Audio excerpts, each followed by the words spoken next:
Assalamualaikum warahmatullahi wabarakatuh. Kami dari kelompok 3 akan mempresentasikan hasil kerja kelompok kami, yaitu kolaborasi bacaan Quran Surat Luqman ayat 13-14 dengan penjelasan dan perilaku yang sesuai. Bismillahirrahmanirrahim. Wa id qala Luqmanu li banihi wa huwa ya'iduhu ya bunayya la tusyrik billah inna syirka la dzulmun 'adzim. Artinya, dan ingatlah ketika Luqman berkata kepada anaknya di waktu ia memberi pelajaran kepadanya, hai anakku, janganlah kamu mempersekutukan Allah Subhanahu wa taala. Sesungguhnya mempersekutukan Allah Subhanahu wa taala adalah benar-benar kezaliman yang Al-Luqman ayat 14. A'udzubillahi minasyaitonirrajim. Bismillahirrahmanirrahim.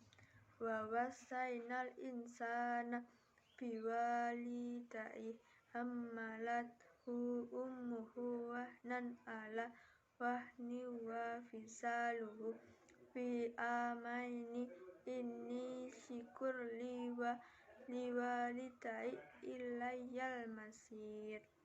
Artinya, dan kami perintahkan kepada manusia berbuat baik kepada dua orang ibu bapaknya. Ibunya telah mengandungnya dalam keadaan lemah yang bertambah-tambah dan menyapihnya dalam 2 tahun. Bersyukurlah kepadaku dan kepada dua orang ibu bapakmu, hanya kepadakulah kembalimu. Luqman adalah surah yang turun sebelum Nabi Muhammad SAW berhijrah ke Madinah. Dinamakan surat ini dengan Luqman dikarenakan surat itu mengandung berbagai wasiat dan nasihat yang disampaikan Luqman kepada anaknya. Luqman yang disebut oleh surah ini adalah seorang tokoh yang diperselisihkan identitasnya. Dalam ayat ini, Luqman memulai nasihatnya dengan menekankan perlunya menghindari syirik atau mempersekutukan Allah SWT. Larangan ini sekaligus mengandung pengajaran tentang wujud dan keesaan Allah SWT. Pesannya merupakan larangan jangan mempersekutukan Allah SWT untuk menekankan perlunya meninggalkan sesuatu yang buruk sebelum melaksanakan yang baik.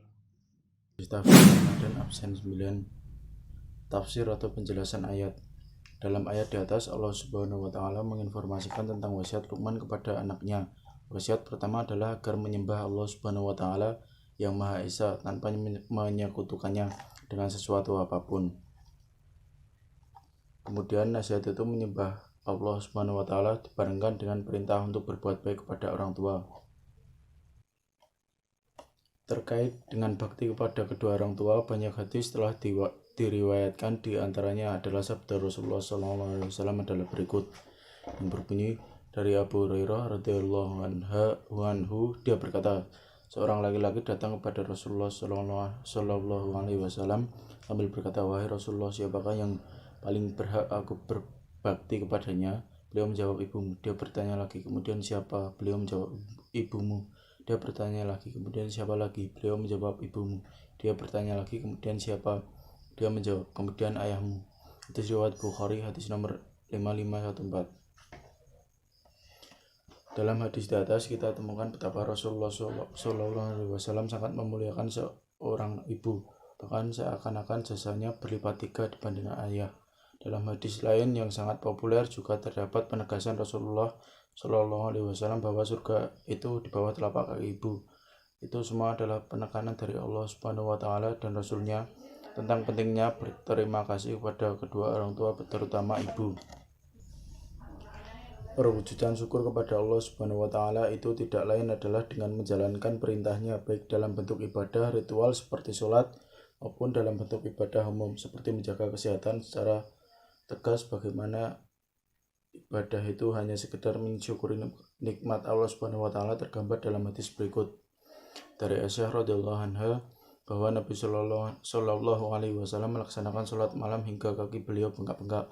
Aisyah berkata, wahai Rasulullah Shallallahu alaihi wasallam, kenapa Anda melakukan ini padahal Allah Subhanahu wa taala telah mengampuni dosa Anda yang telah berlalu dan yang akan datang?